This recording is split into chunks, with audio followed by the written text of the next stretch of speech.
नमस्कार मित्रांनो, आप्पी आमची कलेक्टर मालिकेच्या आजच्या भागामध्ये आपल्याला पाहायला मिळणार आहे की आता रुपाली ही पूजा करायला तयार झालेली असते आणि तेवढ्यात आता तयारी करताच आता इकडे अमोल रुपालीला म्हणतो की मा, तू तर खूप सुंदर दिसतेस आणि तुला कुणाची नजर लागायला नको म्हणून तू काजळ लाव. तर आता मोना लाजून चूर होते आणि तेवढ्यात आता दीपक म्हणतो की जा जा पूजेसाठी लवकर बोलून आण आणि तू आजकाल खूपच ॲडव्हान्स होत चालला आहे. तर आता लगेच अमोल हा पळतच बाहेर निघून जातो आणि सगळेजण हसू लागतात. आणि बापू म्हणतात की लवकर पूजा करायला हवी, कारण अप्पी आणि अर्जुनला त्यानंतर कामालासुद्धा जायचं आहे. तेवढ्यात आता अर्जुन आणि अप्पी तिथे येतात आणि अप्पीने आता पांढरी साडी घातलेली असते. तेव्हा विनायकराव म्हणतात की तुम्ही या कपड्यांमध्ये, अरे आपल्याला पूजा करायला जायचं आहे. आणि त्यानंतर आता अप्पी बापूंना म्हणते की आम्ही या कपड्यातच पूजा केली तर चालेल का. ते ऐकून आता बापू म्हणतात की अप्पी पण का.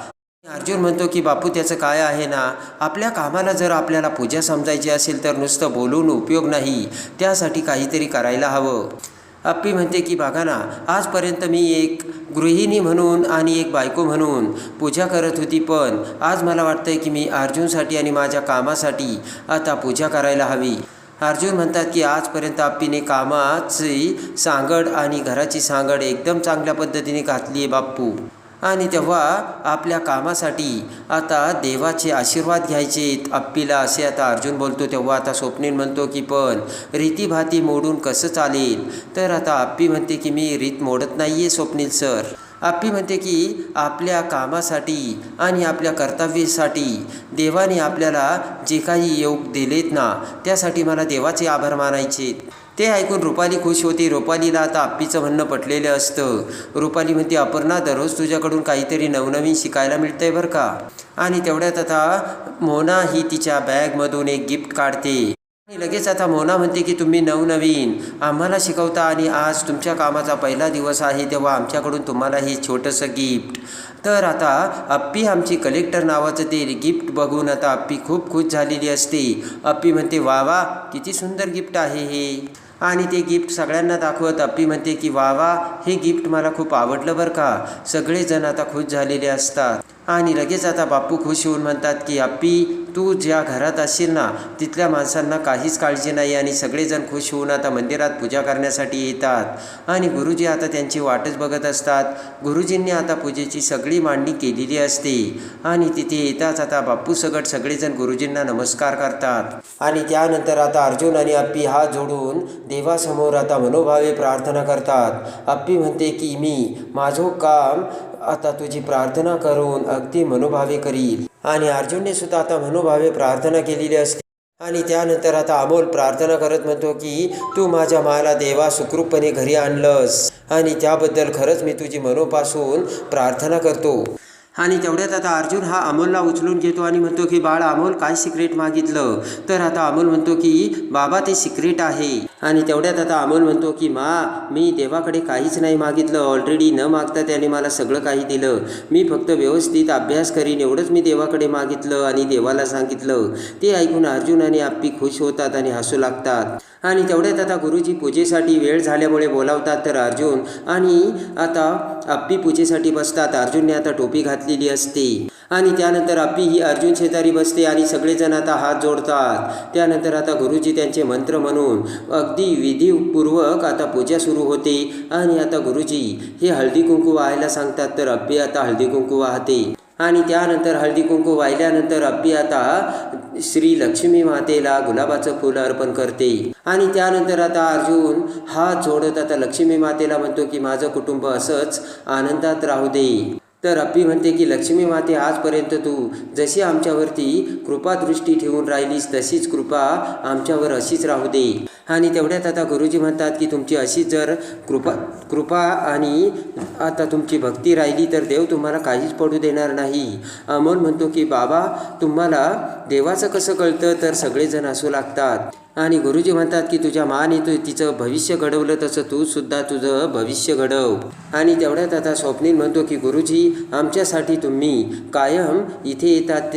तर लगेचच गुरुजी म्हणतात की अहो, लोकांची सेवा करणं हेच आमचं काम. आणि साहेब आणि मॅडम नाही का लोकांसाठी दिवस रात्र झटतात. आणि त्यानंतर आता अमोल त्याच्या खिशातून लॉकेट काढतो आणि ते अप्पीसमोर धरत म्हणतो की मा तुझं लॉकेट कुठं आहे. तर आता अर्जुन म्हणतो की माचा ॲक्सिडेंट झाला होता ना तेव्हा ते लॉकेट तिथंच तुटून गेलं. तर आता अमोल म्हणतो की हे बघ बाप्पू आणि काकांनी तू गेल्यानंतर तुझ्यासाठी हे लॉकेट बनवलं होतं तेव्हा आता तू हेच लॉकेट घाल बरं का, असे म्हणत अमोल आता ते लॉकेट अप्पीला देतो.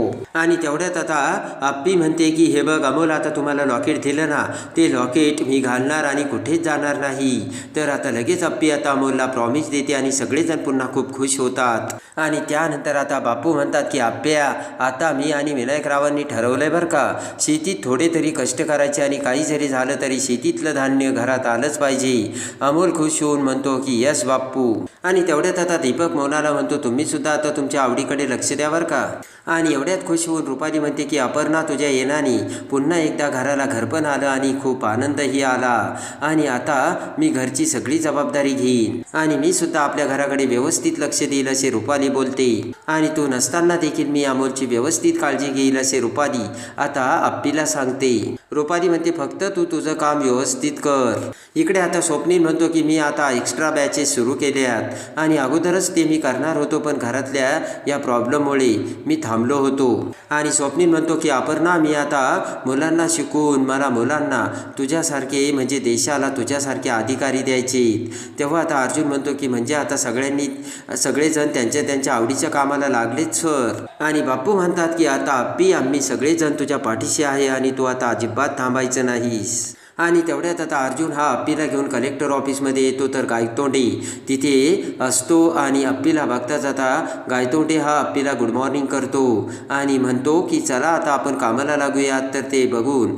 अप्पी खुश होते आणि म्हणते गायतोंडे अहो तुम्ही तर दिवसेंदिवस तुमची कामाची एनर्जी वाढतच चालली आहे गायतोंडे. आणि आता अप्पीसाठी काही पॉकेट्स आलेले असतात आणि लगेच आता अप्पी म्हणते की वाचा बरं काय आहे. आणि त्यामध्ये एक प्रॉब्लेम असतो आणि त्यामध्ये लिहिलेले असते की मॅडम शासकीय टॉयलेटसाठी अर्ज केला होता पण त्याकडे कोणीच लक्ष घालत नाहीये आणि तुम्ही आता काहीतरी करा ही विनंती. तर अप्पी ती ऐकते आणि आता दुसरा अर्ज वाचायला सांगते. आणि आता दुसरा अर्ज असतो की गावातल्या हॉस्पिटलमध्ये ऑपरेशन होत नाही, किरकोळ आजाराशिवाय इथे कसलेच उपचार होत नाहीयेत आणि चांगल्या डॉक्टरांच्या उपचारासाठी आम्हाला 50-60 किलोमीटर दूर जावं लागतंय आणि सरकारी दवाखाना असूनही त्यामध्ये चांगल्या डॉक्टरांची आम्हाला सेवा भेटत नाही आणि त्यामुळे कृपया चांगल्या डॉक्टरांची सोय करावी असं त्या अर्जामध्ये लिहिलेलं असतं. आणि ते अर्ज ऐकताच आता अप्पी म्हणते की गायतोंडे लोकांचे अर्ज आलेत, तुम्ही ते अर्ज वाचले सुद्धा, तेव्हा तुम्हाला हे अर्ज वाचल्यानंतर काय कळालं. तर आता गायतोंडे म्हणतो की सॉरी मॅडम. आणि लगेच गायतोंडे म्हणतो की तुम्हाला काय म्हणायचं ना ते मला नाही कळलं. आणि तेवढ्यात आता अप्पी म्हणते की कालच आपण जिजीला पकडलं आणि त्यामुळे आपलं सगळीकडून कौतुक झालं आणि बघितलं का आज आपल्या दुसऱ्या नवीन कामाला सुरुवात देखील झाली. आणि अप्पी म्हणते यावरून असं कळतं की शासकीय अधिकाऱ्याने त्याच्या कामामध्ये किती जबाबदारी आणि जबाबदारपणाने वागलं पाहिजे. गायतोंडे म्हणतो की आपण जेवढं चांगलं काम करू तेवढंच जनतेच्या अपेक्षा वाढतील. तर अप्पी म्हणते बरोबर आहे. आणि अप्पी म्हणते की आता आपण तेवढ्याच नवीन ऊर्जेने कामाला लागायचंय. तर आता अर्जुन म्हणतो की तुम्हाला हे सगळं अवघड वाटत नाही का. तर अप्पी म्हणते त्यात काय अवघड वाटायचं. अप्पी म्हणते की शासकीय अधिकाऱ्याने त्याच्या कामामध्ये कर्तव्य दक्ष आणि एकनिष्ठ राहायला पाहिजे, तेव्हा त्याला कोणत्याही कामामध्ये कधीच अडचण वाटत नाही. तेव्हा आता गायतोंडे म्हणतो की मग मॅडम करूयात आपण आता कामाला सुरुवात. आणि तेवढ्यात आता अर्जुन हा अप्पीच्या खुर्चीपाशी जातो आणि त्या खुर्चीकडे बघत अर्जुन आता ती खुर्ची मागे घेतो आणि अप्पीकडे हात करत अप्पीला त्या खुर्चीवर बसायला सांगतो. तर अप्पीला सुद्धा आता अर्जुनचा खूप अभिमान वाटलेला असतो आणि लगेच आता अप्पी मोठ्या स्टाईलने आता त्या कलेक्टरच्या खुर्चीवर बसते. तर अप्पीला खूप अभिमान वाटलेला असतो. आणि तेवढ्यात आता अपर्णा म्हणते की गायतोंडे बोलवा आता एकेकाला. तर एक बाई आता आतमध्ये येते आणि आता अप्पी तिला बसावयास सांगते आणि म्हणते की या ना काय काम होतं. आणि तेवढ्यात आता ती बाई म्हणते की गावात सरकारी दवाखाना आहे पण त्या दवाखान्यामध्ये ऑपरेशन होत नाही आणि चांगले इलाजसुद्धा होत नाही, तेव्हा आम्हाला चांगला डॉक्टर द्या ना. तर आता अप्पी म्हणते की गावातल्या पुढाऱ्यांशी तुम्ही बोललात का. बाई म्हणते की बोललो पण त्याने काहीच उपयोग झाला नाही. आणि लगेच आता अप्पी म्हणते की तुम्ही काहीच काळजी करू नका, तुमचं काम होईल आणि माझे माणसे उद्या लगेच पाणीसाठी येतील. तर आता लगेच त्या बाईला खूप आनंद झालेला असतो आणि ती बाई म्हणते खरंच बायका म्हणत होत्या तेच खरं निघालं. तर अप्पी म्हणते काय म्हणत होत्या. तर आता लगेच ती बाई म्हणते की गावातील बायका म्हणतात की जर काही अडचण आली की ऑफिसात जावं आणि तिथे बसलेलीच आहे की अप्पी आमची कलेक्टर. तर लगेच ते ऐकून अप्पीला खूप आनंद झालेला असतो आणि अप्पी खाली मान घालून आता स्वतःशीच मोठमोठ्याने हसू लागते आणि खऱ्या अर्थाने तिच्या कामातून अप्पी आमची कलेक्टर हे अप्पीने दाखवून दिलेलं असतं. आणि ते आता ऐकताच अर्जुन आता अप्पीला सलाम ठोकतो आणि अशा पद्धतीने अप्पीने खरेच कलेक्टर पदाचा पुन्हा अधिकार आपल्या ताब्यात घेऊन जनतेची सेवा करण्यासाठी अप्पी आता पुढे आलेली असते. तर कशी वाटली आमची अप्पी कलेक्टर ते कमेंट्समध्ये नक्की कळवा. आणि अप्पी आमची कलेक्टर मालिकेच्या डेली अपडेटसाठी बेल नोटिफिकेशनवर क्लिक करून आपल्या चॅनलला लाईक